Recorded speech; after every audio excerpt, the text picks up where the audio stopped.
खबर अकोला से है, जहां आगामी गणेशोत्सव की तैयारियों को लेकर आज मूर्तिजापुर संभागीय शांति समिति की बैठक आयोजित की गई। इस बैठक में गणेशोत्सव को शांतिपूर्वक एवं पारंपरिक तरीके से मनाने पर जोर दिया गया।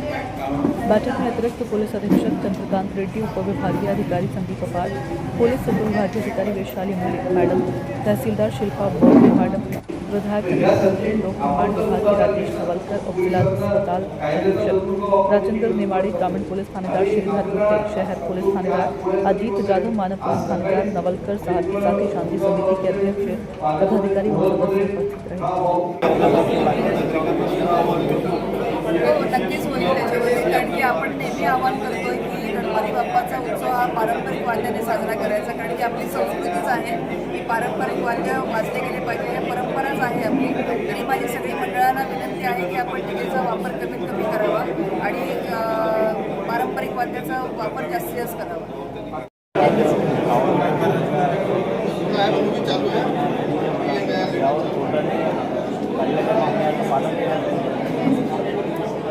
पोलीस प्रशासनाचा निश्चितच डीजे किंवा इतर जे आवाजाच्या संदर्भामध्ये ज्या माननीय सुप्रीम कोर्टाच्या माननीय उच्च न्यायालयाच्या सूचना आहेत त्याचं पालन हे निश्चित केलं जाईल आणि जे पालन करणार नाही त्यांच्यावर कायदेशीर कारवाई पोलीस विभागापासून मंडळ धार्मिकरित्या आणि आनंद आणि उत्साहाने जर आपल्याला साजरा करायचा असेल तर या सूचना आज या शांतता कमिटीच्या माध्यमातून झालेल्या आहेत त्याचं तंतोतंत पालन यांनी केलंच पाहिजे.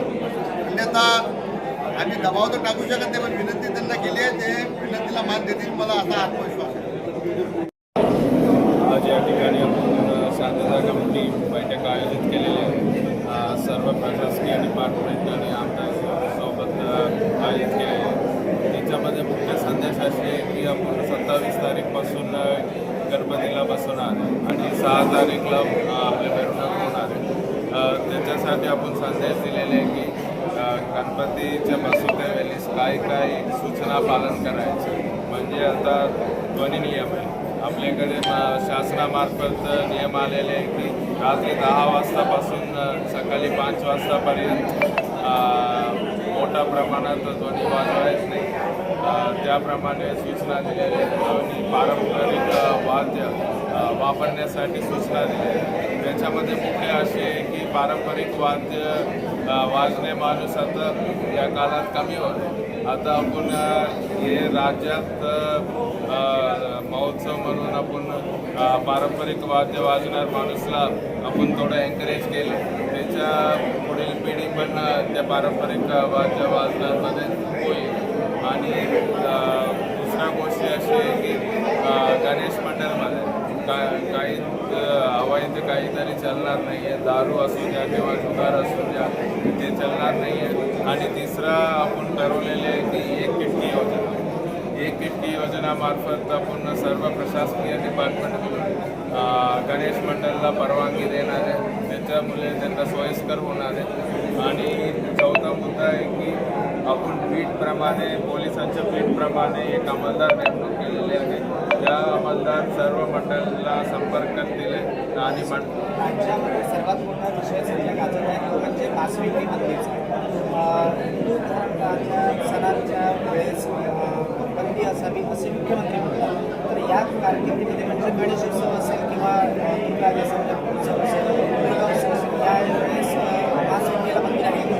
मांसविक्री 100% बंदी होईल. म्हणजे मिरवणुकीची रस्त्यावर पूर्ण मांसविक्री बंदी होईल. त्यावेळेस आपण कलेक्टर मॅडमची ऑर्डर पण होईल आणि त्या ठिकाणी मांसविक्रीच्या परवानगी नाही, त्या पूर्ण 11 दिवस बंद होणार आहे. त्याच्यासाठी पोलिसांची पण दक्षता घेतील आणि बाकी प्रशासकीय विभाग पण दक्षता घेतील.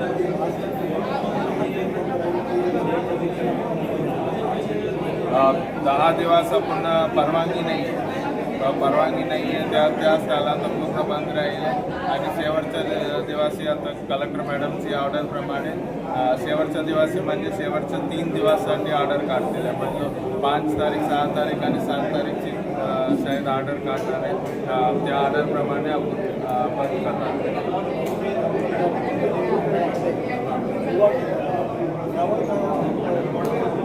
यावरती आपण आता शांतता कमिटी बैठकमध्ये पण त्यांना विनंती केलेली आहे सर्व गणेश मंडळांना काहीतरी अवैध काही चालणार नाही आहे, जुवा असू द्या किंवा दारू असू द्या, त्याच्यासाठी पण आपण एक वीटप्रमाणे अंमलदार नेमणूक केलेली आहे. त्या अंमलदार दर 2-3 मंडळाला संपर्कमध्ये ठेवतो आहे. काही अवैध चालू असू द्या आणि काही त्यांच्या समस्या असू द्या, त्या अंमलदार त्वरित कारवाई पण करतील आणि मदत पण करतील. 100% डीजे आता डीजे वापरलेले आहे, म्हणजे कायद्याची व्यतिरिक्त वापरलेले आहे. 100% त्यांच्यावर कायदेशीर कारवाई होईल आणि आपल्या पोलीस डिपार्टमेंटची कारवाई होईल, नंतर RTOची कारवाई होईल. सर्व म्हणजे एवढा म्हणजे कोणकोणता कायदा गैरफायदा घेतो त्या पूर्ण कायद्यावरून कारवाई होईल. भाऊ आज जे तुम्ही सूचना